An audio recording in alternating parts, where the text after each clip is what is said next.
Halo semuanya, rekan-rekan Ranah Suci Abadi, kita berjumpa kembali di channel My Novel. Sebelum alur ceritanya dimulai, jangan lupa subscribe dan nyalakan lonceng notifikasinya, agar tidak ketinggalan dengan update episode terbarunya. Jika suka silahkan like dan share, dan komen. Tanpa lama-lama lagi ayo, kita ke alur cerita. First Immortal of the Sword, Chapter 289. Kuali batu giok seukuran kepalan tangan berdiri di tengah kegelapan.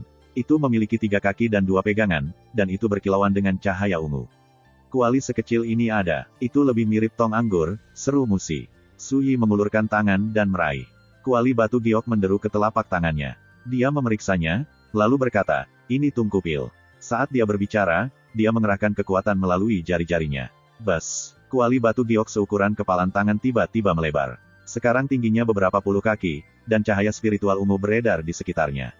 Itu cerah dan megah. Baru sekarang mereka melihat dengan jelas bahwa permukaan kuali itu diukir dengan totem burung vermilion, luan, burung bangau berkaki 1, dan burung serta hewan suci lainnya. Semuanya sangat realistis. Asap ungu keluar dari lubang, dan kehadiran misterius dan tidak jelas menyebar ke udara. Bagian bawah kuali diukir dengan tulisan, Violet Palace. Tidak ada keraguan tentang hal itu adalah nama Tungku Pil. Sebuah harta karun. Mata kelompok berbinar. Ini adalah harta karun yang ditandai dengan roh, dan ini adalah karya seorang kultivator roh Dao. Tungku pil berisi 8 lapisan tanda spiritual. Masing-masing memiliki fungsi yang berbeda, tetapi semuanya dirancang untuk menyiapkan obat. Suyi memeriksanya, lalu berkata, tungku pil ini hanya dapat mengungkapkan seluruh kemampuannya di tangan seorang kultivator spirit Dao. Untungnya, orang seperti saya masih bisa menggunakannya untuk memurnikan obat dengan meminjam kekuatan formasi. Saat dia berbicara, dia menyerap kembali esensi sejati di antara jari-jarinya, dan tungku pil ungu menyusut kembali menjadi seukuran kepalan tangan. Dia kemudian memisahkan sedikit akal ilahi untuk menyelidiki bagian dalam tungku. Ruang independen ada di dalam kuali. Lebarnya 100 kaki dan kira-kira setinggi bangunan 3 lantai. Ketika perasaan ilahi Suyi memasukinya, dia segera melihat bola cahaya yang mengalir melayang di dalam, memancarkan gelombang demi gelombang aroma obat yang pekat. Bloodleaf Poria, kekuatan panjang umur, empulur roh kondensasi asal, kumbang bergaris 9, ciuman bulu api. Suyi langsung mengenali beberapa lusin bahan yang terkandung dalam bola cahaya itu. Ketika dia mengenali Spirit Pit, bahan langka, Suyi langsung mengerti. Pria yang menyebut dirinya Monarki Peng Merah sedang mencoba menyempurnakan pil kelahiran kembali asal spiritual. Pil ini adalah karya para kultivator jiwa, dan meskipun tidak terlalu halus atau ajaib, pil ini memungkinkan jiwa seseorang memadat dan membentuk tubuh roh. Itu tidak jauh berbeda dengan memiliki tubuh kedagingan yang sebenarnya, kecuali satu kelemahan tubuh roh yang jelas, tanpa daging yang sebenarnya, seseorang hanya dapat mengejar jalan kultivator jiwa. Ambil King Wan, tubuh jiwa. Tubuh yang dia padatkan saat dia melangkah ke jalur kultivasi yang sebenarnya adalah sejenis tubuh roh. Berdasarkan tingkat penyelesaian pil, dia kemungkinan sudah menyempurnakannya untuk beberapa waktu, dan hampir selesai. Cahaya aneh muncul di mata Suyi. Tidak heran Raja Crimson Peng begitu mudah tersinggung. Tidak heran dia begitu enggan untuk pergi. Jadi, saya merusak rencananya untuk menyempurnakan pil ini. Dari sini, Suyi dapat menyimpulkan bahwa itu belum lama sejak avatar jiwa Raja Merah Tua telah menyeberang. Justru karena kedatangannya pusaran merah itu bergetar, menyebabkan gangguan yang sangat besar dan membuat para seniman bela diri dunia percaya bahwa menara harta karun Gunung Yao telah mengalami perubahan yang luar biasa. Hal ini pada gilirannya menyebabkan banyak orang berkumpul di sini, termasuk para biksu dari kuil Sanglin. Dan jelas bahwa ketika Raja Crimson Peng menyeberang, dia datang dengan persiapan yang matang. Dia berencana untuk menyempurnakan pil kelahiran kembali asal roh untuk memadatkan tubuh untuk dirinya sendiri secepat mungkin, lalu mengolahnya lagi. Adapun mengapa dia tetap berada di dekat pusaran untuk menyempurnakan pilnya. Itu sederhana. Dunia bawah tanah ini memiliki formasi iblis pembatas surga yang terbakar di Taman Meditasi Prajna, itu benar-benar tertutup. Kemampuan Crimson Peng Monarch tidak cukup untuk menembus formasi penyegelan yang mengerikan itu. Kalau tidak, Suyi takut dia akan pergi sejak lama. Dia juga tidak perlu memurnikan pil, dia bisa saja merasuki seseorang dan mulai berkultivasi seperti itu. Suyi kemudian membagikan deduksinya dengan teman-temannya, serta memberitahu mereka rencananya. Saya bermaksud meminjam kekuatan formasi besar ini untuk menyempurnakan sekumpulan pil. Awasi aku, dan ketika pilnya sudah siap, kita bisa membaginya. Mata teman-temannya berbinar, dan mereka langsung setuju. Suyi duduk bersila di atas platform teratai giok hitam tanpa penundaan lebih lanjut. Dia berencana untuk pulih sepenuhnya dari luka-lukanya, kemudian mengembalikan kultivasinya ke kondisi puncaknya sebelum mencoba memperbaiki pengobatan.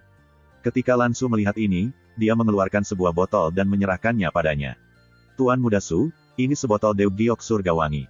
Silakan gunakan. Su Yi tidak menolak. Dia hanya menerima botol itu dan menelan isinya. Ketika Lan Su melihat ini, dia sangat gembira, dan bibirnya yang lembut dan berkilau melengkung membentuk seringai. Aku senang kau menerimanya. Setelah ini aku menolak untuk percaya bahwa kamu akan berani menyebutku sebagai beban. Ning Xihua dan Musi menghela nafas lagi. Embun giok surga yang harum. Ini adalah salah satu obat suci terbaik dari Sekte Pedang Donghua Qin besar. Ada desas-desus bahwa bahkan satu tetes bernilai 100 batu roh tingkat 3.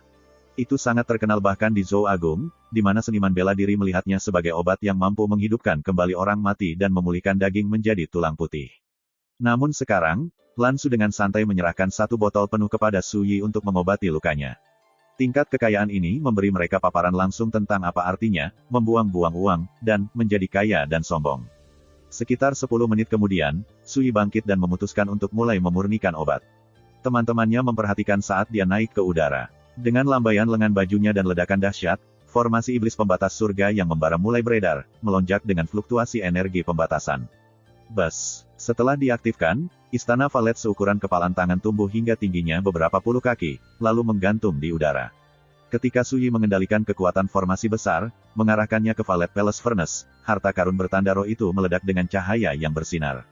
Satu totem ilusi yang aneh dan indah muncul satu demi satu burung vermilion bermandikan api, bangau bifang menyerang langit, burung pegar berkeliaran di jurang, dan Luan melepaskan tangisan yang bergema seperti guntur. Teman-temannya tersentak berulang kali saat mereka menyaksikan permainan ini. Siapa yang mengira metode ajaib seperti itu adalah karya seorang pemuda yang hanya seorang Grandmaster tingkat 2. Su Yi duduk bersila di udara, lengan bajunya berkibar di sekelilingnya saat dia melemparkan batang obat spiritual ke istana valet. Praktis semuanya adalah tingkat 4 ke atas. Nyatanya, Su Yi sekarang sangat kaya. Di antara pembantaian di kursi pemerintahan provinsi imperatorial hingga pertempurannya di stasiun Dragon Bridge dan Roiling Cloud Temple, dia sudah mendapatkan koleksi jarahan yang sangat berharga. Lalu ada 90% keuntungan yang dikirim pavilion 10 arah kepadanya. Lebih baik lagi, kuali istana valet sudah diisi dengan beberapa lusin jenis obat spiritual. Sekarang, semua ini menjadi persediaan bagi Su Yi untuk menyuling pil. Gemuruh gelombang, istana valet berguncang, lalu dipenuhi dengan cahaya spiritual. Su Yi sesekali memanipulasi kekuatan formasi besar, membentuk beberapa mantra pil yang mendalam. Dengan kultivasi Grandmaster tingkat kedua, apalagi memurnikan pil, bahkan hanya mengaktifkan tungku pil seharusnya sudah di luar jangkauannya. Untungnya, dengan kekuatan formasi iblis pembatas surga pembakaran, Su Yi bisa mendapatkan keuntungan dari sumber daya orang lain. Ini adalah salah satu aplikasi ajaib dari Dao Jimat dan formasi. Seorang Grandmaster formasi yang perkasa bahkan bisa membunuh musuh dari kultivasi yang lebih besar. Ning Xihua, Musi, dan Lan Su berjaga di dekatnya. Jika sesuatu yang tidak terduga terjadi sekarang, kerugian mereka akan sangat besar. Waktu yang cukup untuk membakar sebatang dupa berlalu. Su Yi tampak kelelahan. Meskipun dia meminjam kekuatan formasi untuk memurnikan pil, mengendalikan formasi terus-menerus menghabiskan basis kultivasi dan kekuatan jiwanya. Sekarang, dia tampak seperti lilin yang hampir padam. Untungnya, meskipun sudah berapa lama sejak dia terakhir memurnikan pil, dia saat ini tidak memproduksi obat ilahi yang tinggi dan tak tertandingi, jadi prosesnya berjalan lancar. Gumpalan aroma obat bening sudah keluar dari bagian dalam tungku. Satu hirupan saja sudah cukup untuk menjernihkan hati, menenangkan pikiran, dan membuat pori-pori seseorang terbuka. Hanya satu langkah lagi, Su Yi dengan paksa menahan kelelahannya dan fokus pada pemurnian. Dia tidak berani sedikit pun lalai. Tidak masalah apakah Anda sedang memurnikan pil atau senjata, Anda tidak bisa berpuas diri sedikit pun sampai setelah Anda berhasil. Jika tidak, kemungkinan besar Anda akan gagal pada langkah terakhir. Dentang. Tapi tepat pada saat terakhir yang paling kritis, dengungan pedang yang jelas terdengar. Suara itu masih bergema di udara saat pedang jimat hitam melesat di udara dan turun. Itu sangat cepat saat menebas Su Yi. Mereka telah memilih momen terbaik untuk percobaan pembunuhan. Su Yi benar-benar fokus pada pemurnian obat. Jika dia membagi perhatiannya, dia mungkin berhasil mengelak, tetapi seluruh tumpukan pil akan hancur. Tapi jika dia tidak mengelak, dia hampir pasti mati di tempat. Ini adalah situasi yang tidak menguntungkan. Kelopak mata Su Yi sedikit berkedut, tapi dia tetap berpikiran jernih, tenang, dan tidak tergesa-gesa.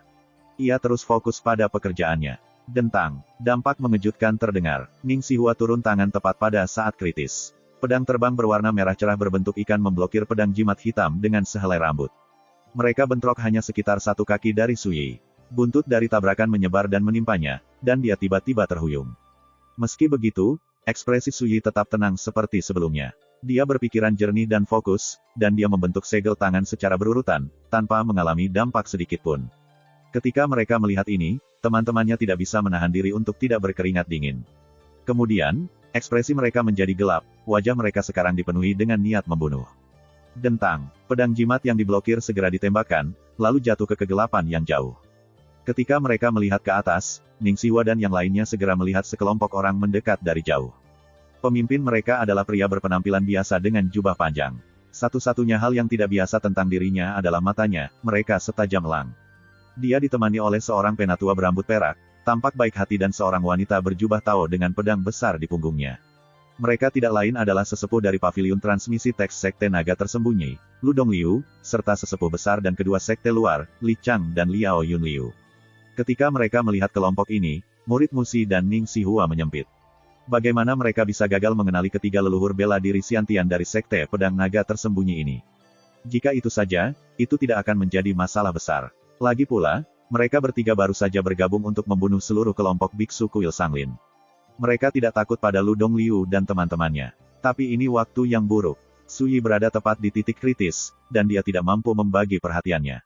Jika lawan mereka berusaha sekuat tenaga untuk mengganggunya, konsekuensinya tidak terbayangkan. Apa yang membuat hati mereka semakin berat adalah bahwa ada dua orang lain yang menemani para tetua Sekte Pedang Naga Tersembunyi. Yang pertama adalah seorang lelaki tua kurus dengan rambut acak-acakan. Dia berjalan dengan tongkat. Yang lainnya adalah pria parubaya yang tampak bermartabat dengan jubah berwarna giok. Dia memiliki sabuk putih di pinggangnya. Dia tampak stabil dan tegak seperti gunung, dan pedang jimat hitam melayang di atas telapak tangannya. Jelas bahwa dia berada di balik upaya pembunuhan tadi.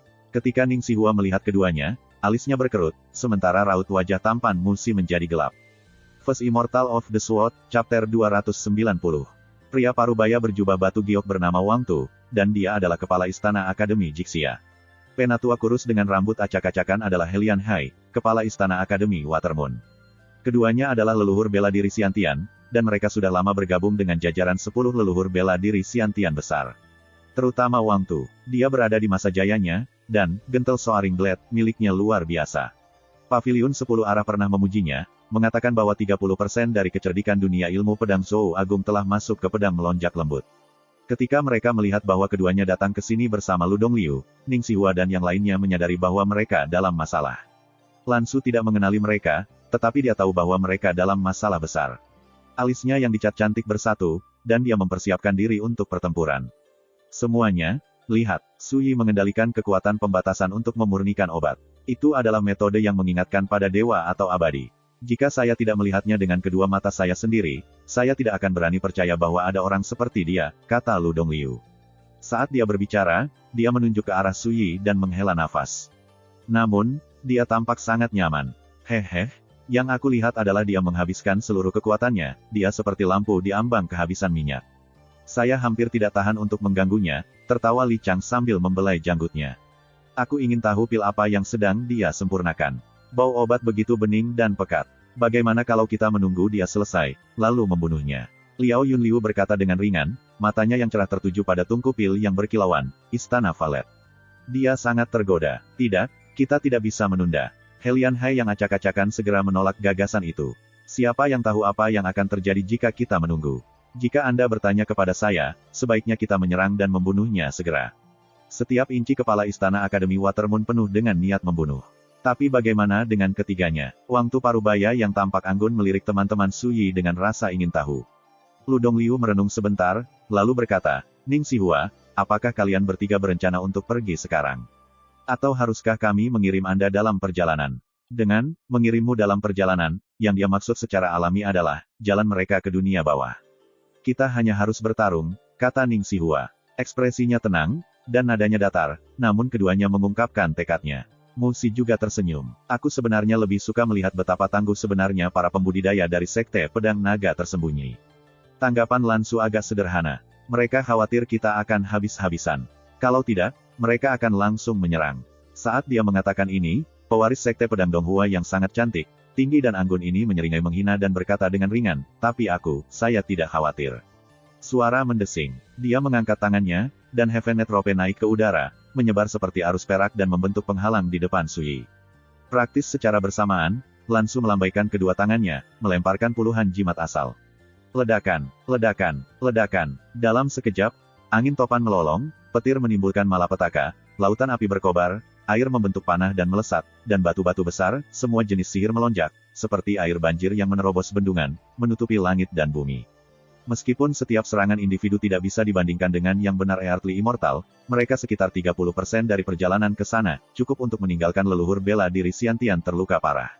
Ketika mereka melawan para biksu sebelumnya, Lansu mengandalkan gaya serangan yang sangat membabi buta dan eksplosif ini untuk memberikan pukulan yang sangat berat kepada mereka. Saat Lansu menyerang, Ning Xihua dan Mu Xi mempersiapkan diri untuk berperang, bersiap menyerang dimanapun dibutuhkan. Tapi bertentangan dengan semua harapan, menghadapi serangan tingkat ini, Lu Dongliu tiba-tiba membuka payung perunggu. Ledakan, saat payung perunggu terbuka, itu seperti tirai cahaya yang melindungi Lu Dongliu dan sekutunya. Tirai emas melonjak dengan mesin terbang yang rumit dan sulit dipahami serta tanda awan dan meledak dengan cahaya yang membakar. Payung Qianyuan. Ini adalah harta asal, karya seorang kultivator origin Dao. Itu bisa memblokir angin dan hujan, tapi juga bisa menetralkan segala macam serangan. Pertahanannya hampir tak tertembus. Bertahun-tahun yang lalu, Sekte Pedang Naga Tersembunyi Dewa Bumi telah menggunakan payung ini untuk dengan mudah menangkal hujan panah tanpa henti dalam pertempuran di perbatasan. Dan sekarang, harta yang sama ini muncul di tangan Lu Dongliu. Dia memegangnya di depannya dan gemuruh. Berbagai serangan jimat asal bertabrakan dengan tirai emas dan pecah seperti kembang api. Kekuatan destruktif yang dihasilkan mengguncang cahaya keemasan, menghasilkan riak keras di permukaannya. Meskipun demikian, dari awal hingga akhir, tidak ada serangan yang berhasil menembus. Hati Ning Xihua dan Mu Xi tenggelam. Lu Dongliu bahkan membawa harta karun seperti payung Qianyuan bersamanya. Dia jelas datang dengan persiapan. Alis Lansu yang dicat menyatu dengan kejutan ringan. Jimat asal itu semuanya adalah harta karun. Sayang sekali menyia-nyiakannya seperti itu, kata Lu Dongliu sambil menutup payungnya sambil menghela nafas. Li Chang berkata sambil tersenyum ramah, akan lebih memalukan jika kita mati. Dentang, Liao Yunliu menghunus pedang besarnya dan berkata dengan tegas, serang. Suaranya masih bergema di udara saat dia menekan tanah dan melesat seperti kilat, meledak ke arah Ning Xihua.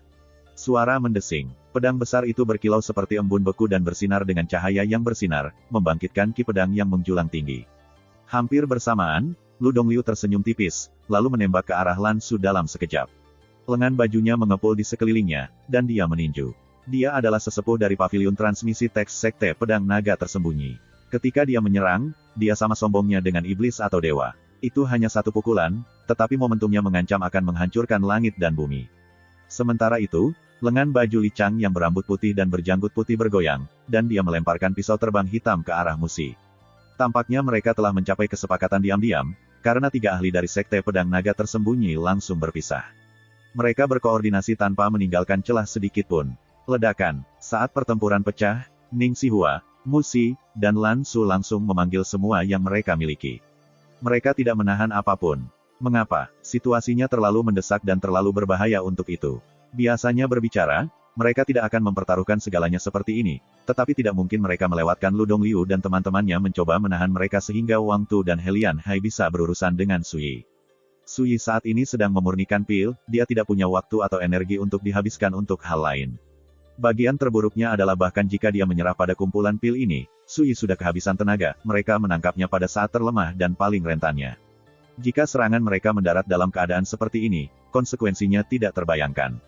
Akibatnya, tidak ada temannya yang menahan diri. Mereka berjuang dengan semua yang mereka miliki, sejak awal, semua untuk mencegah ketakutan terburuk mereka menjadi kenyataan.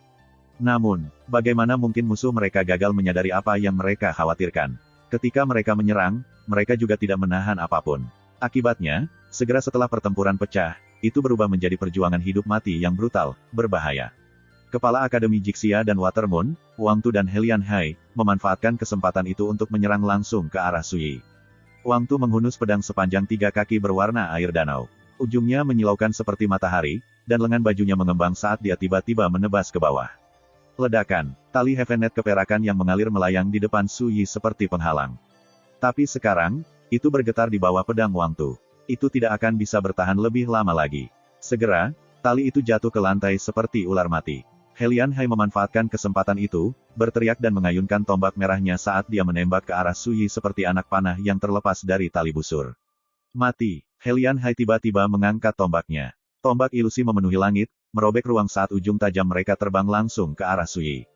Sui masih duduk bersila, seolah tidak bisa menyerah pada kumpulan pil ini, atau mungkin, seolah dia tidak tahu apa yang sedang terjadi.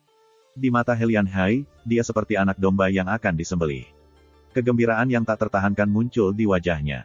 Tapi tepat di saat yang paling kritis, sesosok muncul entah dari mana. Dentang, dampak yang memekakkan telinga terdengar. Orang yang menyerang tepat pada waktunya terlempar ke belakang, batuk darah.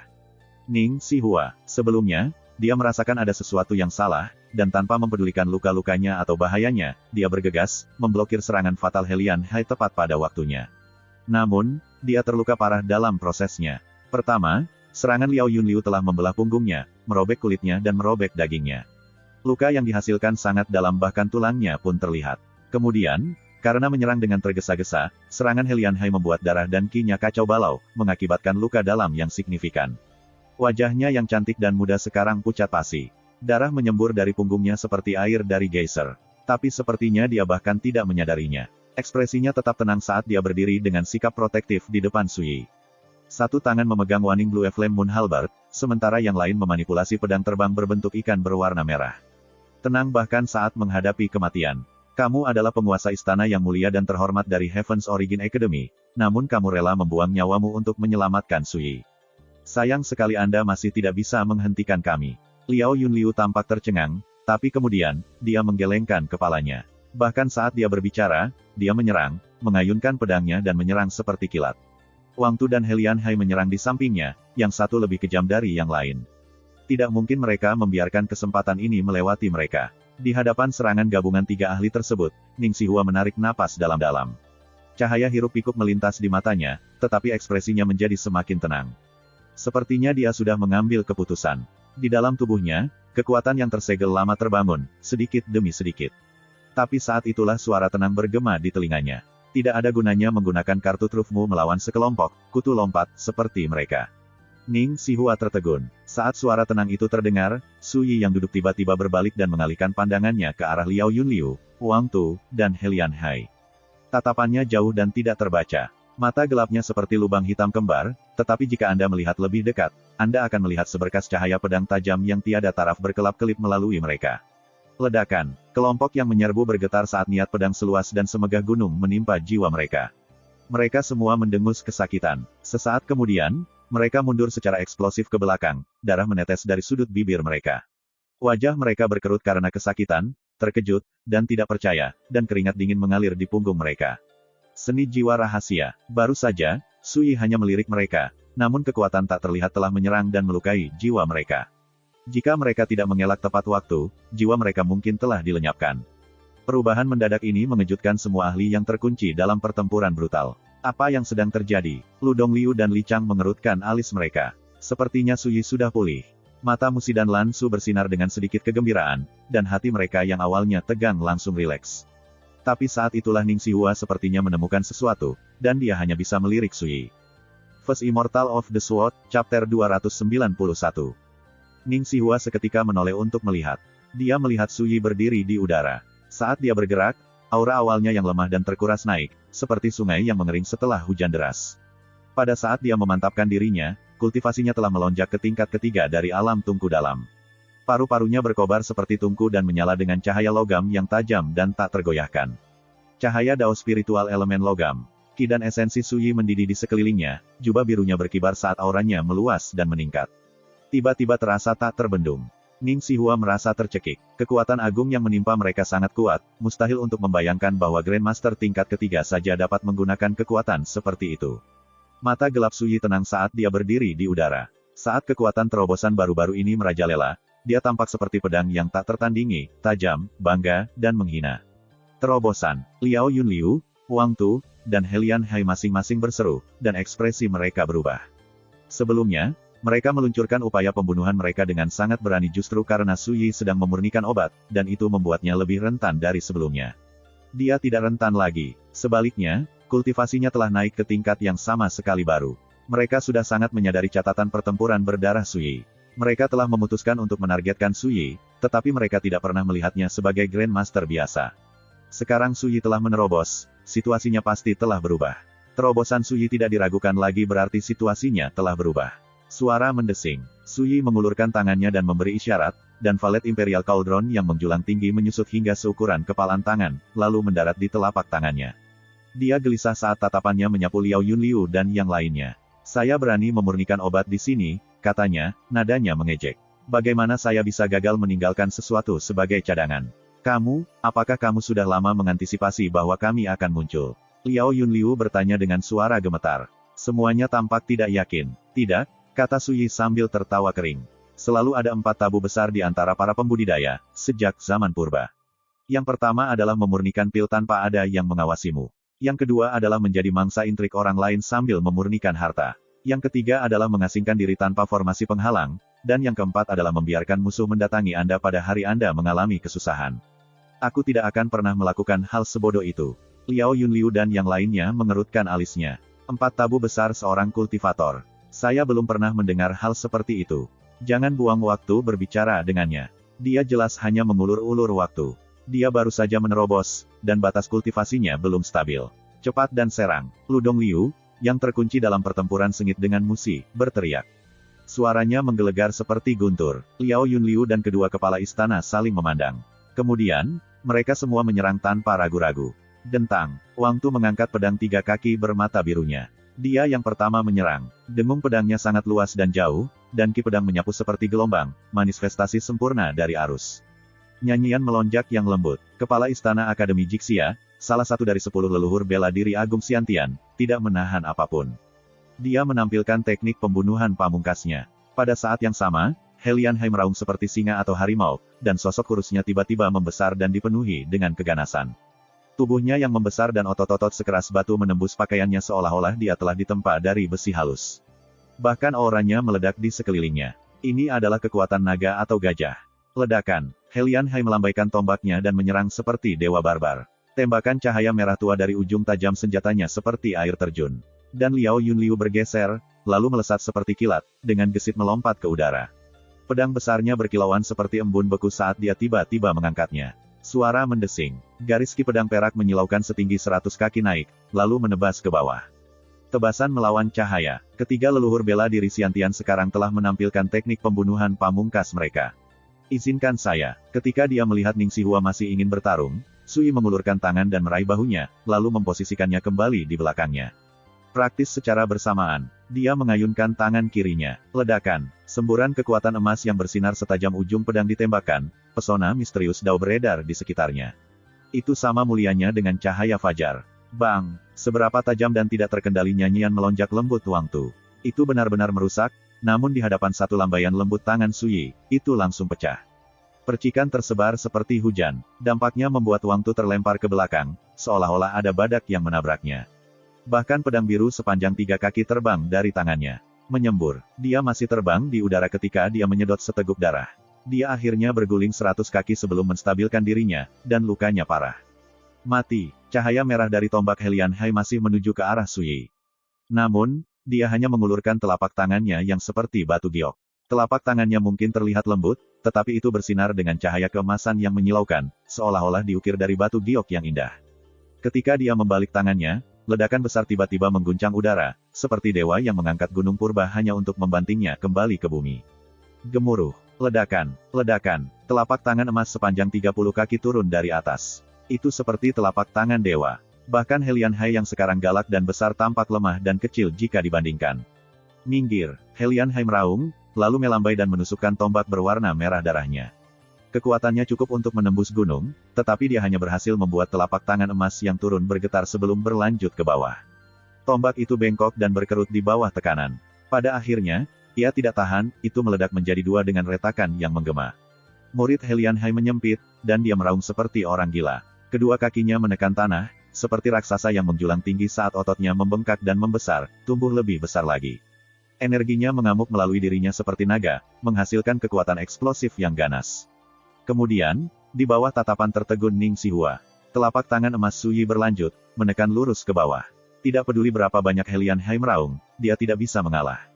Bahkan setelah mengaktifkan teknik terlarang dan membakar esensi darahnya, dia tidak bisa mengguncang telapak tangan emas yang turun dengan sehelai rambut pun. Bang! Pada akhirnya, telapak tangan itu menamparnya langsung ke tanah. Serangkaian suara berderak mengikuti saat tulangnya patah dan retak. Pada akhirnya, Yang tersisa di tanah hanyalah bubur daging yang tidak dapat dikenali, tidak ada jejak penampilan Helian Hai yang tersisa. Salah satu dari 10 leluhur bela diri Xiantian Agung Zhou Agung, master istana terkenal dari Akademi Watermoon, sebenarnya telah ditampar sampai mati. Ning Xihua hanya bisa terkesiap, keheranan tertulis di seluruh wajahnya. Sapuan tangan membuat Wang Tu terluka parah. Satu tamparan menghancurkan Helian Hai sampai mati. Itu terjadi begitu cepat, praktis dalam sekejap mata, begitu cepat sehingga sulit dipercaya. Kejutan yang dihasilkan seperti badai angin yang menyerang hati Ning Xihua. Baru sekarang dia menyadari bahwa, meskipun mereka menganggap terobosan ini sebagai peningkatan hanya satu tingkat, bagi Su Yi, itu merupakan transformasi yang belum pernah terjadi sebelumnya. Saat itulah, selas melawan cahaya, Liao Yunliu mendekat. Garis pedang Qi sepanjang 100 kaki itu sangat terang dan tajam. Saat turun, itu merobek celah lurus sempurna di udara. Su Yi hanya mendongak, mengulurkan jarinya, dan mengetuk. Itu hanya satu gerakan biasa dan bersahaja. Namun, keran yang ringan dan santai itu jatuh seperti palu dewa. Garis pedang Qi meledak di udara dengan ledakan keras, hancur berantakan dan berhamburan seperti hujan. Ekspresi Liao Yunliu berubah drastis. Dia masih melayang di udara ketika dia tiba-tiba berputar dan menembak balik dengan eksplosif. Tidak ada yang akan menuduhnya bereaksi lambat. Su Yi mengulurkan tangannya, meraih ke udara, dan meraih. Kemarilah. Liao Yunliu berada lebih dari 100 kaki jauhnya, tetapi tangan raksasa tak terlihat langsung menangkapnya. Tidak peduli berapa banyak dia berjuang, dia tidak bisa melarikan diri. Dia hanya bisa membiarkan tangan tak terlihat membawanya seolah-olah dia adalah serangga, lalu meletakkannya di depan Su Yi. Aku akan menyerahkan dia padamu. Su Yi kemudian melemparkan Liao Yunliu ke Ning Xihua, yang tidak menahan diri sedikitpun. Dia mengayunkan Waning Blue Flame Moon Halberd dan memenggal kepala Liao Yunliu. Darah segar menyembur dari tunggul. Persis seperti itu, sesepuh kedua dari Sekte Pedang Naga tersembunyi tewas dalam pertempuran.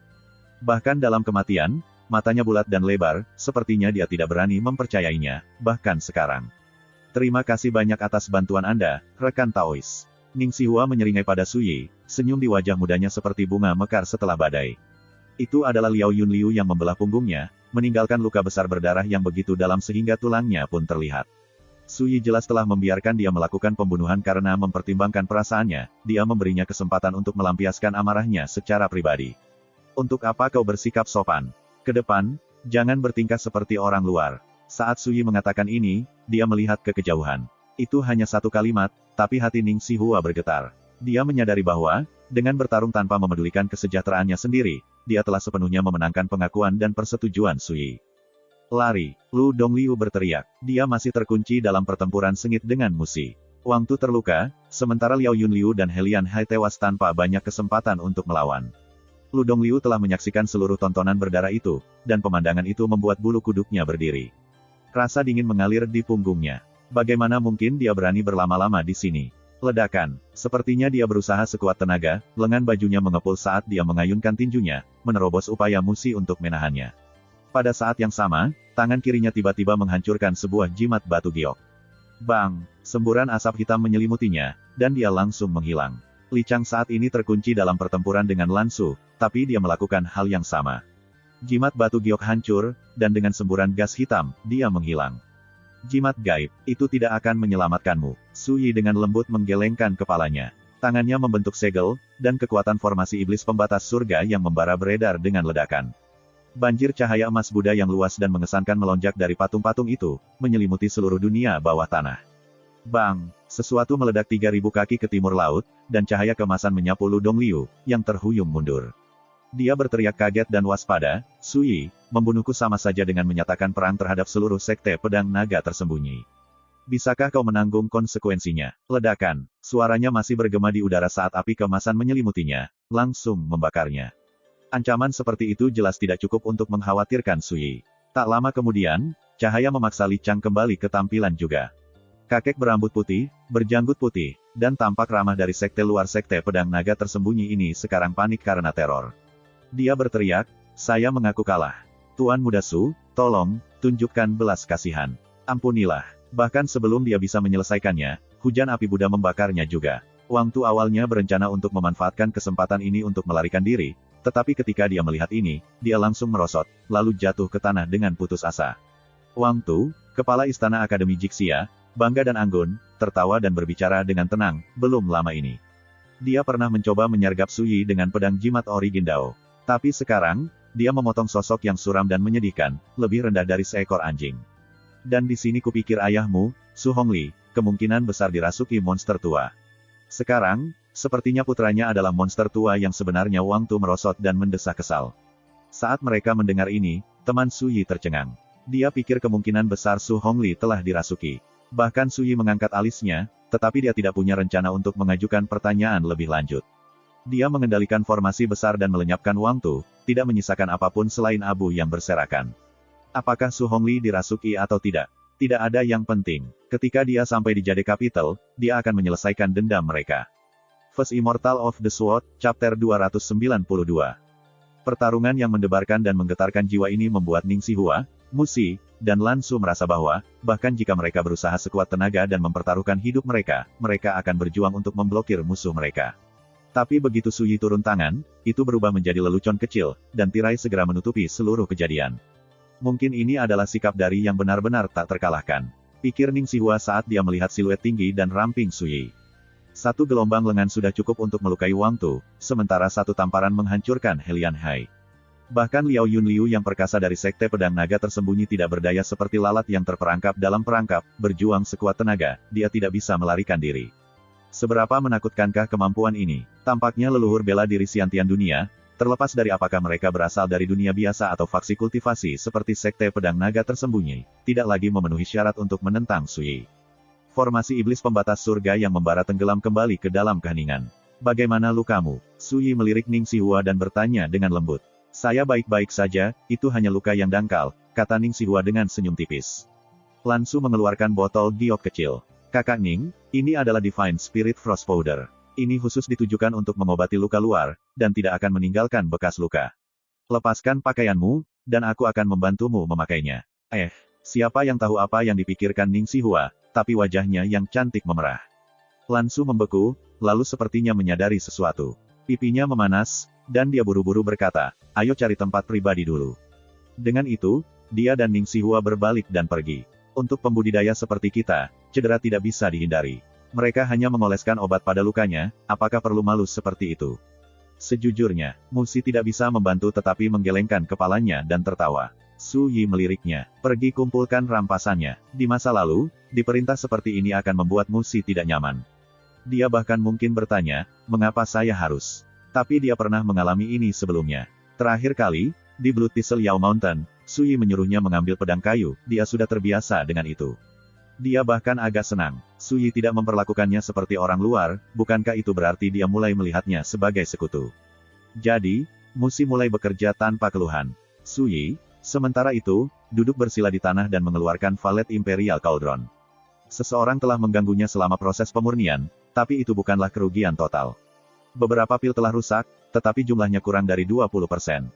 Su Yi mengetuk tungku kecil itu, dan sebuah pil terbang keluar dan berputar di udara, pancaran cahaya mengalir di sekitarnya. Setelah diperiksa lebih dekat, pil itu bulat sempurna, biru kehijauan, dan tembus pandang seperti batu giok. Itu terbungkus kabut, dan permukaannya memiliki lubang 9 menit. Raungan samar harimau dan naga terpancar dari dalam, itu aneh dan misterius sampai ekstrim. Pil 9 lubang naga harimau. Ini adalah salah satu dari 4 pil roh besar dari asal Dao. Resepnya berada di bawah kendali Tanah Suci nomor 19 Provinsi Alam Liar untuk penyuling pil Clear Sect. Ini adalah pil yang digunakan seniman bela diri untuk membangun fondasi mereka ketika mereka melangkah ke Origin Dao. Itu adalah pil kelas 1 yang terkenal jauh dan luas. Bahkan satu pil semacam itu bernilai lebih dari 100 batu roh tingkat 4. Selain itu, di alam liar, mereka sangat sulit dibeli.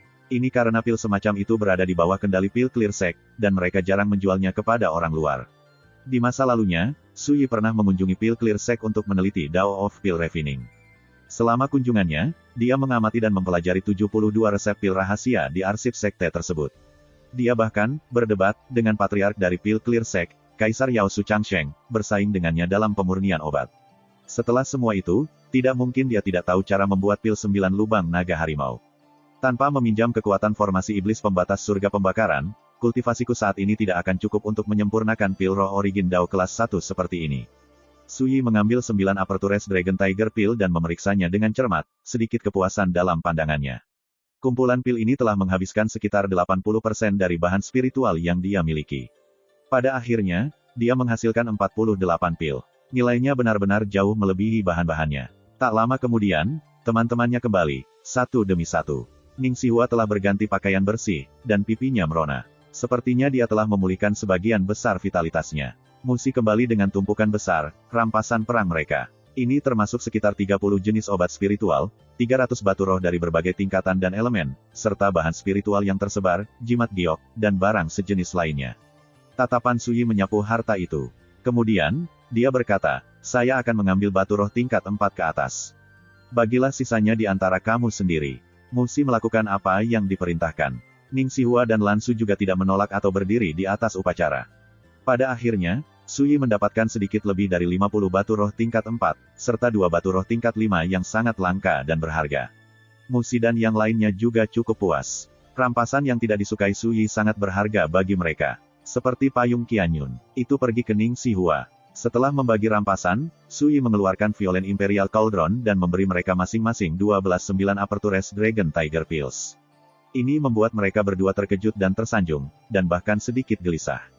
Tidak ada apa-apa untuk itu, pil ini terlalu berharga. Di dalam Zou Agung, apalagi seniman bela diri biasa mereka takut bahkan Dewa Bumi akan menjadi gila karena pil semacam itu. Mereka adalah harta yang tak tertandingi.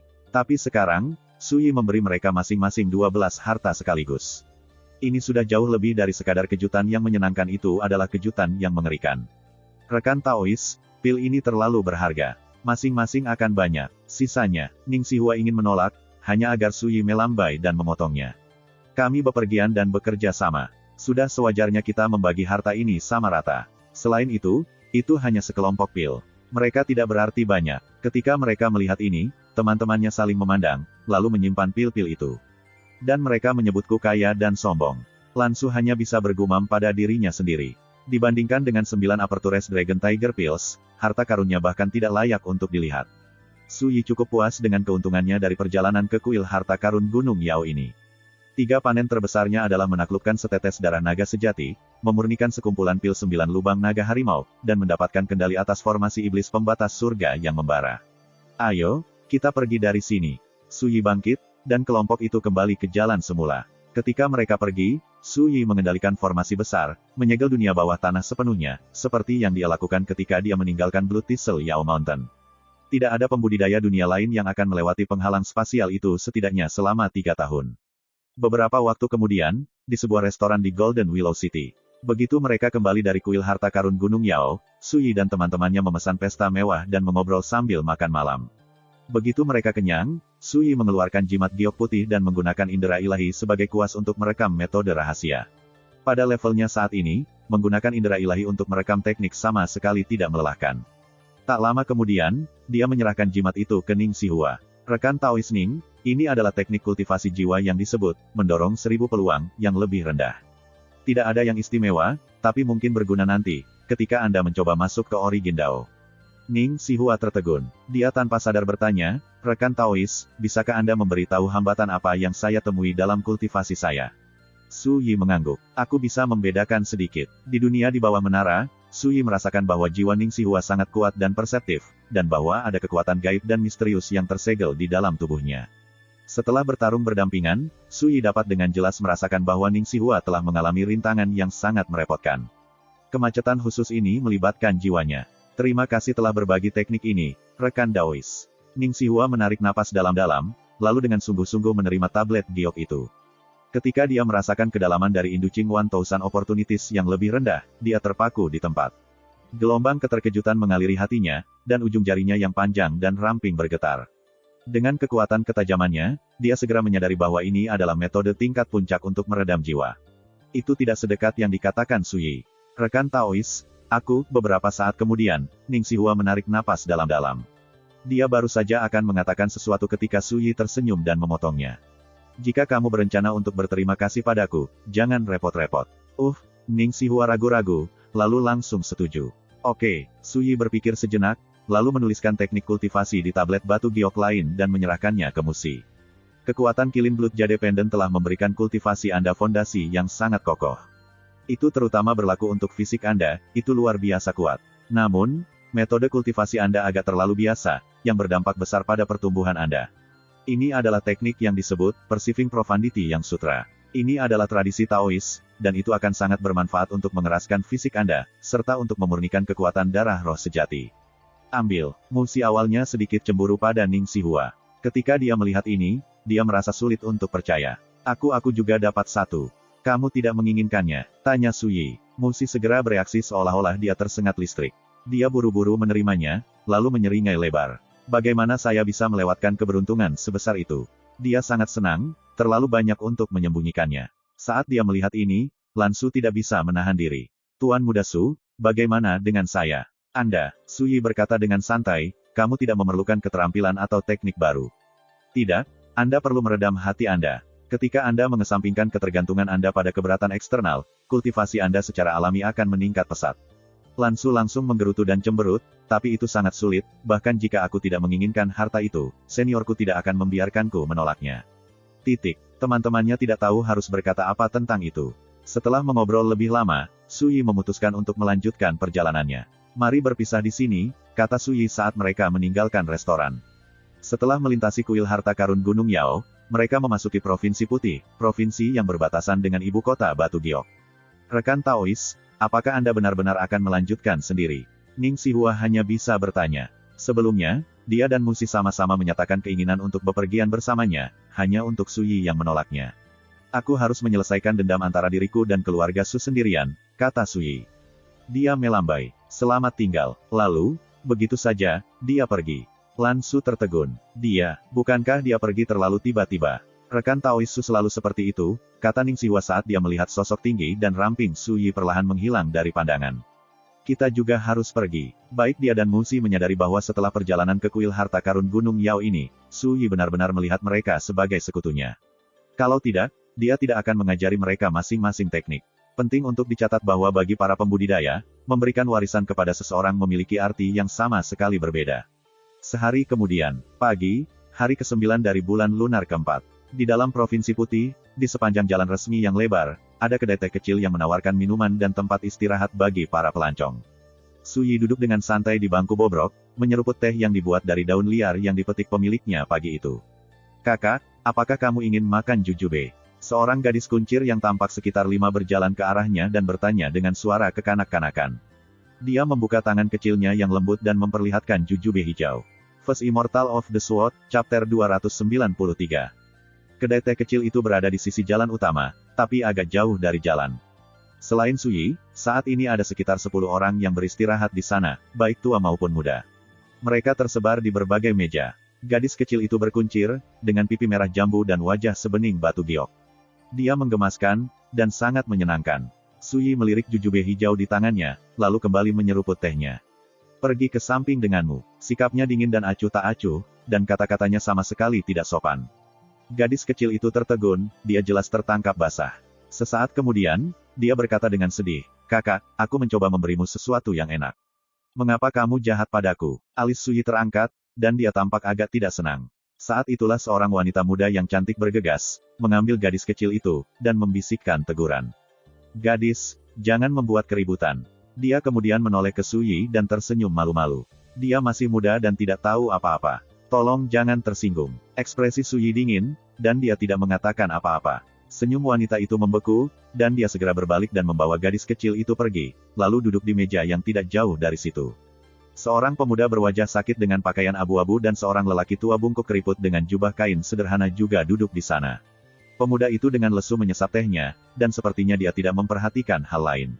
Ketika tetua melihat wanita muda itu membawa gadis kecil itu kembali, dia tidak bisa menahan alisnya sedikit.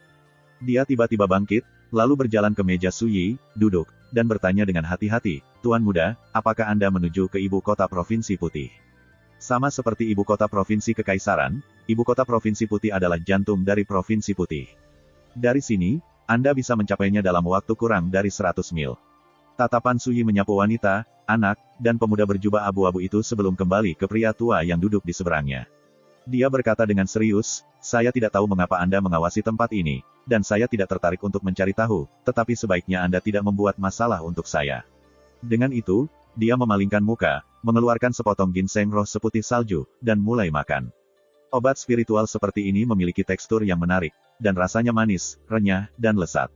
Itu langsung memberi perut Suyi yang kosong dan sakit dengan kelegaan yang sangat dibutuhkan. Kelopak mata orang tua itu berkedut. Apakah anak ini serius memakan Snow Seed Spirit Ginseng tingkat 4 seolah-olah itu adalah lobak? Dia kemudian memikirkan kembali apa yang baru saja dikatakan Sui. Ekspresinya menjadi agak serius ketika dia menyadari bahwa pemuda berjubah biru ini tidak sederhana. Setelah hening sejenak, si tetua bangkit, lalu mengepalkan tinjunya. Maaf mengganggumu. Dengan itu, dia berbalik dan pergi. Ketika dia melihat yang lebih tua kembali, pemuda berbaju abu-abu yang tampak sakit itu menggelengkan kepalanya. Itu benar, semakin tua usiamu, semakin pengecut dirimu. Pria tua berjubah kain sederhana itu mengerutkan alisnya, merendahkan suaranya, dan berkata, jika kamu ingin hidup sampai usia tua, kamu harus berhati-hati. Lebih baik tidak menimbulkan masalah yang tidak perlu pada saat seperti ini. Pemuda berjubah abu-abu itu tertawa. Bisakah kamu benar-benar yakin tanpa mencari tahu siapa pemuda itu? Dia kemudian berdeham dan bangkit dengan santai. Tatapannya menyapu seluruh area, dan dia berkata dengan keras dan dengan keyakinan penuh, semuanya, izinkan kami untuk mengungkapkan semuanya secara terbuka. Kami di sini dalam misi, dan kami sedang menunggu target kami. Jika Anda begitu baik, silakan pergi secepat mungkin. Beberapa ekspresi pelanggan berubah. Mereka bangkit dan pergi dengan panik. Bahkan pemiliknya gemetar, berbalik, dan pergi, dia tidak berani berlama-lama. Segera, hanya Sui, pemuda berjubah abu-abu, teman-temannya, dan seorang pria bertopi kerucut yang tersisa. Dia duduk tidak jauh, dan dia satu-satunya orang di mejanya. Pemuda berjubah abu-abu itu melirik pria bertopi kerucut, sepertinya sedikit terkejut. Apakah kamu melihat itu? Ada lebih dari satu karakter mencurigakan di sini. Penatua berjubah kain sederhana, wanita cantik, dan gadis kecil itu melirik pria bertopi kerucut. Masing-masing memakai ekspresi yang berbeda di wajah mereka. Pria bertopi kerucut mengenakan pakaian rami kasar dan bertubuh ramping. Dia duduk menghadap jauh dari kerumunan, seolah sama sekali tidak menyadari bahwa kehadirannya telah menarik perhatian mereka. Saat itulah kereta kuda muncul lebih jauh di jalan resmi. Pengemudinya adalah pria parubaya bertubuh kekar dengan janggut dan kumis tipis. Kulitnya berkulit gelap, dan matanya berkilat seperti kilat. Ketika dia melihat kelompok itu berkumpul di rumah teh kecil, pengemudi kereta yang tampak kuat itu menarik hujan, membuat kereta itu berhenti tiba-tiba. Praktis secara bersamaan, pria tua berjubah kain sederhana, pemuda berbaju abu-abu, ibu muda yang cantik, dan gadis kecil berkuncir bangkit, dan aura perkasa mereka melonjak di sekitar mereka. Yang mengejutkan, meskipun gadis berkuncir itu tampak seperti baru berusia sekitar 5 tahun, auranya tidak lebih lemah dari teman-temannya, dan wajah kecilnya yang lugu dan polos itu sekarang penuh dengan niat membunuh. Suasana langsung mencekik dan menindas. Xie Yuanshan, kamu tidak bisa melarikan diri. Di sekitar 300 mil, selain kami berempat, ada 7 benteng seperti itu. Setiap rumah memiliki kekuatan yang cukup untuk menangkap Anda dengan mudah. Tidak peduli arah mana yang Anda pilih, semua jalan menuju kematian. Kata sesepuh dengan jubah kain sederhana. Dia menegakkan punggungnya yang bungkuk, matanya yang keruh tiba-tiba setajam pedang. Aura karakteristik Grandmaster tingkat keempat meresap ke udara di sekitarnya. Dia sekarang tampak seperti orang yang sama sekali berbeda. Pemuda berjubah abu-abu itu tertawa. Orang yang duduk di kereta itu seharusnya nyonya muda keluargamu. Apakah saya benar? Dia tampak lemah dan sakit-sakitan sebelumnya, tapi sekarang, seluruh tubuhnya memancarkan aura dingin yang mengintimidasi, dan senyumnya dingin. Jangan buang waktu berbicara. Kenapa kamu belum menyerang? Gadis kecil berkuncir merengut dengan tidak sabar saat dia menegur pria tua dan tua berjubah abu-abu itu. Bahkan suaranya berubah serak dan bernada tinggi. Itu juga berhasil. Senyum pemuda berjubah abu-abu memudar, dan dia menghunus pedangnya dengan dentang. Tepinya terkena sinar matahari dan berkilat seperti embun beku. Sui melihat ini, tapi ekspresinya tetap tidak berubah. Dia hanya melanjutkan makan dan minum. Dia berencana untuk pergi setelah perutnya kenyang. Tapi di luar dugaan, pria bertopi kerucut itu tiba-tiba bangkit, lalu menghadap kereta kuda di kejauhan dan pengemudinya yang tampak perkasa.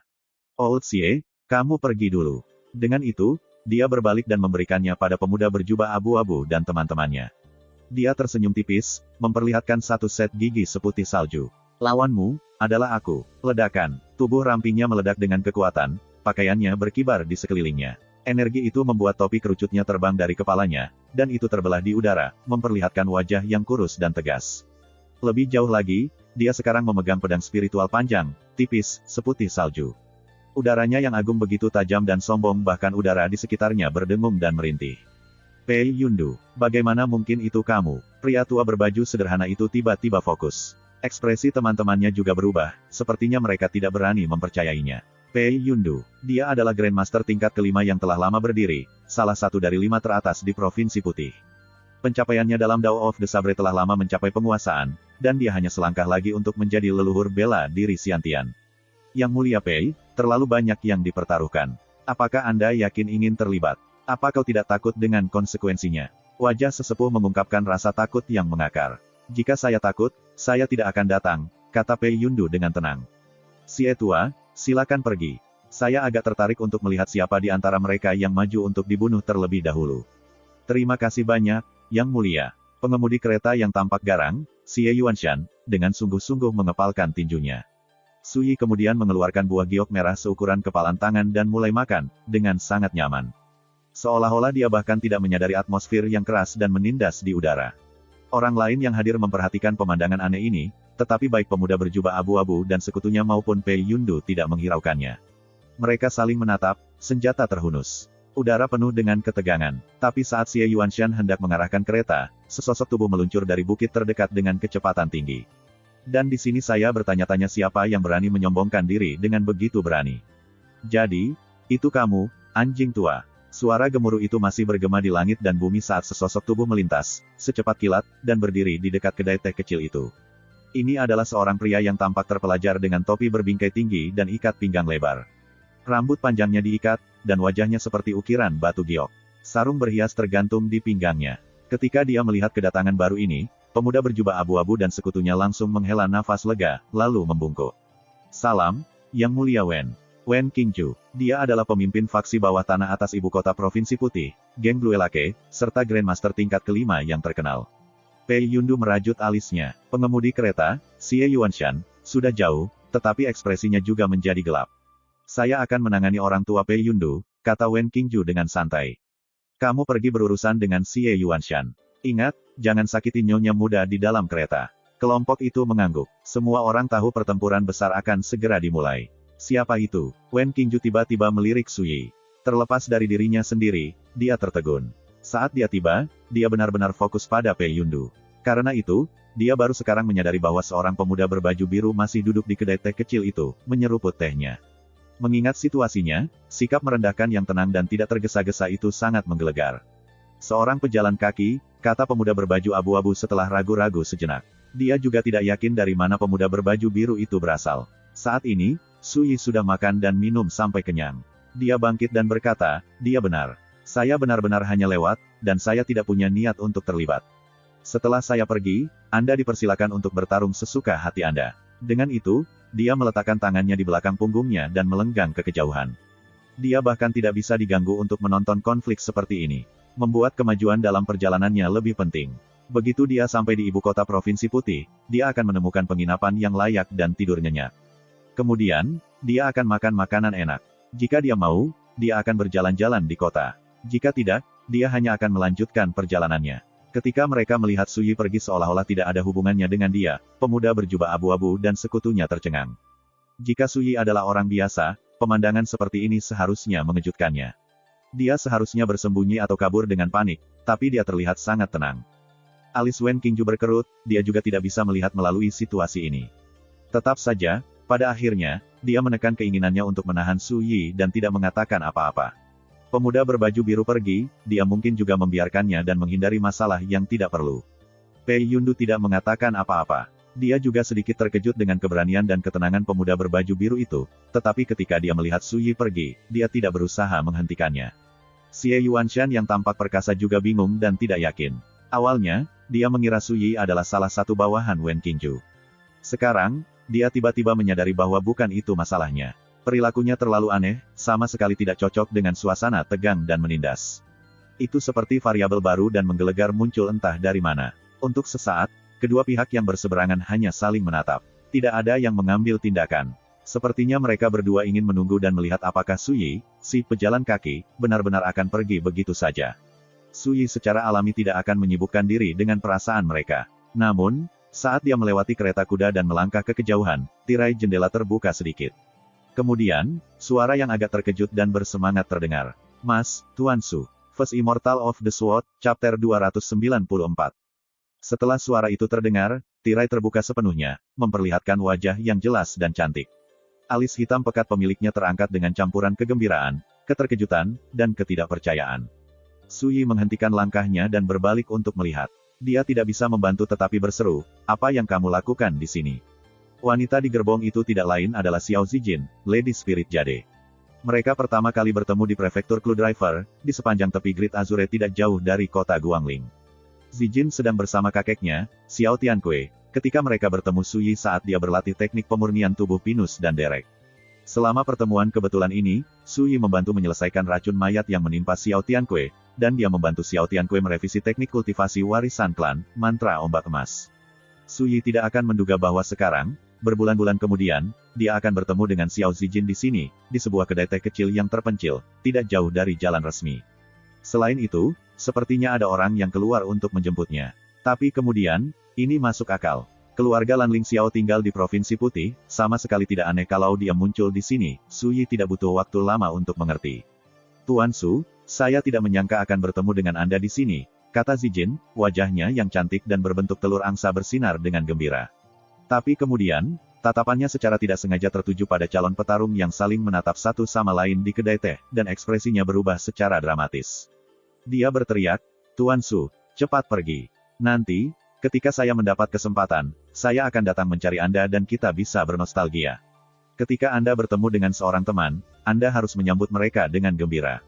Namun, keadaannya saat ini membuat Zijin panik, dan dia tidak punya pilihan selain mempertimbangkan keselamatan Su Yi.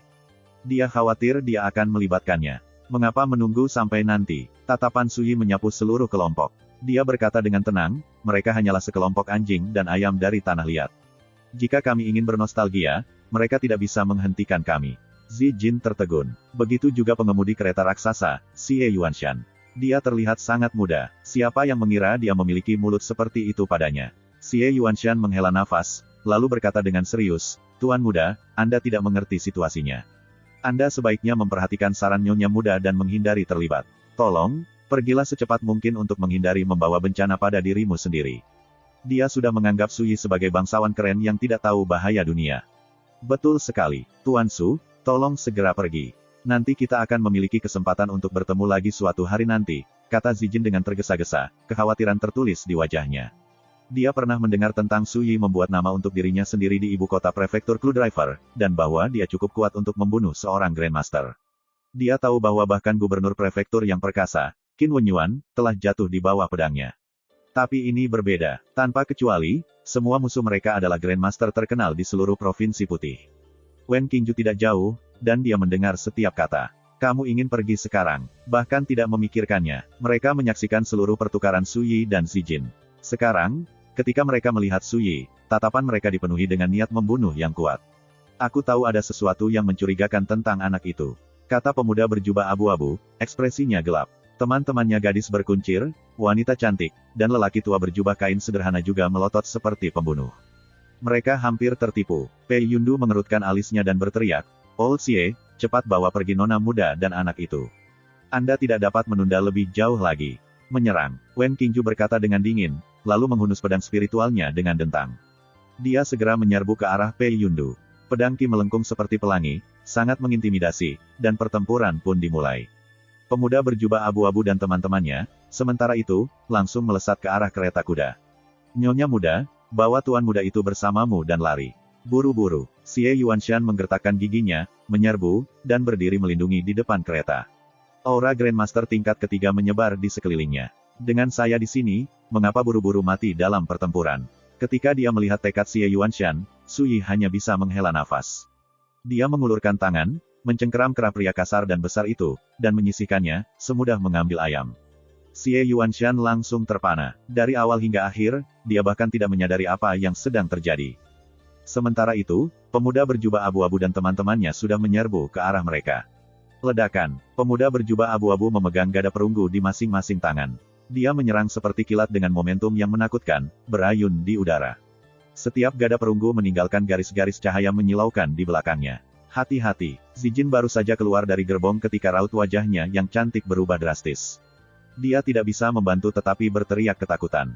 Su Yi tidak tahu apakah harus tertawa atau menangis. Setiap hal kecil sudah cukup mengejutkan mereka, mereka membuat ini tampak berbahaya.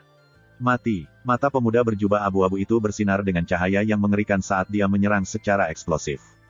Hanya untuk melihat, Su Yi dengan lembut melambaikan lengan bajunya. Ledakan, pemuda berjubah abu-abu itu berjarak 3 kaki ketika tubuhnya tiba-tiba pecah. Kedua gada hancur berkeping-keping, bidak-bidak itu menembak ke 4 arah. Itu hanya satu lambaian lengan bajunya, namun sama agungnya dengan turunnya dewa. Bahkan seorang Grandmaster seperti pemuda berjubah abu-abu meledak berkeping-keping. Darah dan darah berhamburan seperti hujan. Saat mereka menyaksikan tontonan yang menakutkan ini, ekspresi teman-temannya berubah. Namun, saat Anda mengendarai harimau, sulit untuk mundur. Mereka tidak punya waktu untuk menghindar, atau mereka pasti akan membuka celah yang fatal. Mati, tetua berjubah kain sederhana menggertakkan giginya, mengatupkan pisaunya, dan menusuk dengan sekuat tenaga. Praktis secara bersamaan, wanita cantik itu menyerang dari samping. Senjatanya sangat khas cambuk baja bersendi 9. Ketika dia mengguncang pergelangan tangannya, baja itu menggelegar dan menyapu ke bawah, menimbulkan angin yang menakutkan. Bahkan udara memekik dan meledak di bawahnya. Ekspresi Su Yi tetap tenang. Dia menjentikkan jarinya dengan cepat. 2 garis pedang emas bercahaya ki melesat di udara dalam sekejap. Menyembur. Orang tua itu terbelah. Darah mengalir seperti air terjun, dan pisau pendeknya jatuh ke tanah. Menyembur. Baik wanita itu dan cambuk bersendi 9 membentak di garis tengah. Jeritan memilukan dan putus asa keluar dari bibir wanita itu, lalu tiba-tiba berhenti. Dalam sekejap mata, Su Yi memukul 2 Grandmaster seolah-olah mereka adalah lalat. Bantalan yang cepat, halus, mudah, dan bersahaja itu membuat takut gadis kecil berkuncir itu sehingga dia tidak bisa menahan diri untuk tidak menjerit. Dia mencoba melarikan diri, hanya untuk tangan putih panjang dan ramping yang mencengkeram lehernya. Ketika kita bertemu, sekilas aku tahu bahwa kamu bukan manusia. Anda bahkan menawari saya jujube. Apakah Anda tahu betapa menjijikkannya hantu dengan kulit dicat yang berpura-pura menjadi gadis kecil? Tatapan acuh tak acuh Su Yi menatapnya. Dia menjerit, dan darah terkuras dari wajahnya. Tuan Mistik, selamatkan hidupku. Bang! Su Yi memberikan tekanan melalui jari-jarinya, dan gadis kecil itu mengempis seperti bola yang meletus, mengalah pada dirinya sendiri sampai hanya tersisa kulit manusia yang kosong. Kamu bahkan akan menyakiti anak kecil seperti itu. King Wan menggemaskan dan baik hati, tapi kamu tidak seperti dia. Kematianmu tidak layak dikasihani. Su Yi menjentikkan jarinya, dan kulitnya terbakar menjadi abu, dan berhamburan oleh angin. Kemudian, dia menepis pakaiannya, dengan santai dan tenang seolah-olah orang yang dia bunuh hanyalah semut. Xie Yuanshan berdiri di sana dengan bingung, hatinya dipenuhi dengan keheranan. Hanya dalam 3 kedipan mata, Su Yi membunuh 4 Grandmaster dengan mudah seolah-olah dia merobek kertas. Seberapa mengerikan kultivasi yang dibutuhkan seseorang untuk mencapai prestasi seperti itu. Zijin juga kaget, dan dia tampak bingung. Pemandangan itu mengguncangnya sampai ke intinya, dan dia tiba-tiba menyadari bahwa pemahamannya tentang Su Yi jauh dari kenyataan. Wen Qingju dan Pei Yundu terkunci dalam pertempuran sengit di kejauhan, tetapi ketika mereka melihat Su Yi mengalahkan keempat penyerang, keduanya sangat terkejut hingga kulit kepala mereka mati rasa dan jiwa mereka praktis meninggalkan tubuh mereka. Dan di sini mereka mengira Su Yi hanyalah pemuda biasa. Mereka mengira bahwa meskipun dia kuat untuk usianya, dia tidak mungkin menjadi tandingan seorang Grandmaster. Siapa sangka, pemuda biasa, ini membunuh Grandmaster dengan santai. Itu terlalu menakutkan. Minggir, Wen Qingju tiba-tiba berteriak, melompat mundur, berbalik, dan kabur. Pei Yundu baru saja akan mengejar ketika seberkas cahaya pedang emas ditembakkan, merobek udara. Wen Qingju berada lebih dari 1000 kaki jauhnya, tapi itu menebas tepat ke tubuhnya. Menyembur. Dia adalah Grandmaster tingkat kelima dan pemimpin organisasi bawah tanah nomor 1 ibu kota Provinsi Putih, Geng Blue Lake, tetapi dia meninggal di tempat. Darah menyembur ke udara. Ledakan. Garis pedang ki yang tajam dan tampaknya tidak dapat diblokir itu merobek celah yang lurus sempurna di tanah, mengaduk awan debu. Pei Yundu sangat terpana, dia berkeringat dingin. Dia secara naluriah berbalik untuk melihat, dan melihat bahwa pemuda berjubah biru itu tetap tenang dan tenang seperti sebelumnya. Dia tidak berubah, tetapi bagi Pei Yundu, dia sekarang menyerupai dewa. Tuan muda, terima kasih telah meminjamkan kami bantuan Anda. Dia bergegas dan membungkuk memberi salam, kekaguman dan kekaguman tertulis di seluruh wajahnya. Dia adalah Grandmaster Provinsi Putih yang sudah lama berdiri, tetapi tampaknya tampilan kekuatan Su Yi telah membuatnya sangat yakin. Xie Yuanshan berdiri di sana dalam keadaan linglung, tetapi ketika dia mendengar ini, dia bereaksi seolah terbangun dari mimpi. Dia tiba-tiba menarik napas dalam-dalam dan membungkuk. Sebelumnya, saya buta. Jika saya menyinggung Anda, saya dengan rendah hati meminta kemurahan hati Anda. Ketika dia memikirkan kembali bagaimana dia salah mengira Su Yi sebagai pesolek muda yang bodoh, dia merasa sangat canggung dan malu. Tidak perlu terlalu sopan, itu bukan masalah, kata Su Yi begitu saja. Pada kultivasinya saat ini, membunuh Grandmaster memang mudah, dan dia tidak merasakan pencapaian setelahnya. Saat dia berbicara, pandangannya beralih ke Zijin. Mengapa mereka mencegatmu? Dia adalah nyonya muda yang mulia dari keluarga Lanling Xiao, seseorang yang kaisar saat ini secara pribadi mewariskan gelar Nyonya Spirit Jade. Meskipun demikian, sebuah kelompok telah mencegat dan menyerangnya di hutan belantara. Sesuatu yang aneh sedang terjadi di sini. Zijin menenangkan sarafnya, menghela nafas, lalu menjelaskan dari awal sampai akhir. Ternyata, belum lama ini, kakeknya, Xiao Tianque, mengetahui dari seorang teman lama bahwa keluarga Su sedang mengerahkan pasukannya, dan mereka berencana mengirim mereka ke ibu kota provinsi kekaisaran untuk berurusan dengan seorang pemuda bernama Su. Ya, Xiao Tianque langsung menyadari bahwa pemuda yang menjadi sasaran keluarga Su tidak lain adalah Tuan Su, yang pernah menyelamatkan hidupnya. Karena itu, Xiao Tianque segera mencari putranya, Xiao Hengqiu, untuk membahas masalah tersebut. Xiao Hengqiu adalah kepala keluarga Xiao, dan ketika dia mendengar berita itu, dia juga menyadari betapa serius masalahnya. Dia segera memutuskan untuk mengirim pasukan keluarga Xiao. Mereka akan melanjutkan ke provinsi kekaisaran dan menyelamatkan Su Yi secara rahasia. Siapa sangka, tak lama setelah Xiao Hengqiu dan Xiao Tianque mencapai keputusan ini, rencana mereka entah bagaimana tersiar. Tetua keluarga Xiao, Xiao Zonying, memimpin seluruh kelompok petinggi keluarga untuk menghentikan mereka, mengatakan bahwa jika Xiao Hengqiu berani berusaha menyelamatkan Su Yi, mereka akan mencopot posisinya sebagai kepala keluarga. Xiao Hengqiu secara alami menolak untuk mundur. Namun, bertentangan dengan semua ekspektasi, Xiao Zonying datang dengan persiapan. Dia tidak hanya membawa pasukan besar, dia bahkan mengundang Raja Pengikis Awan Provinsi Putih, Si Lanshan, untuk memperkuatnya. Pertempuran kacau pun terjadi. Xiao Hengqiu digulingkan dari kekuasaan, dan Xiao Tianque ditawan. Tak lama kemudian, Xiao Hengqiu dan hampir semua pengikutnya ditahan dan dipenjarakan juga. Dan mantan penatua, Xiao Zonying, mengambil alih kursi kepala keluarga Lanling Xiao yang berharga dengan dukungan Raja Pengikis Awan. Bahkan Zijin ditempatkan di bawah tahanan rumah di kediamannya sendiri, tidak berbeda dengan seorang tahanan. Baru tadi malam dia akhirnya menemukan kesempatan untuk melarikan diri dan berhasil melarikan diri dari klan dengan bantuan Xie Yuanshan. Siapa yang mengira begitu cepat setelah melarikan diri dari ibu kota Provinsi Putih, dia bertemu dengan pasukan yang dikirim untuk mengejar mereka. Dia bertemu Su Yi segera setelah itu. Ketika Su Yi mendengar seluruh kisah itu, dia hanya bisa cemberut. Dia tidak akan pernah menduga bahwa konflik batin keluarga Lanling Xiao dan kesulitan Xiao Zijin semuanya terhubung dengannya. Terima kasih, sampai jumpa di episode berikutnya.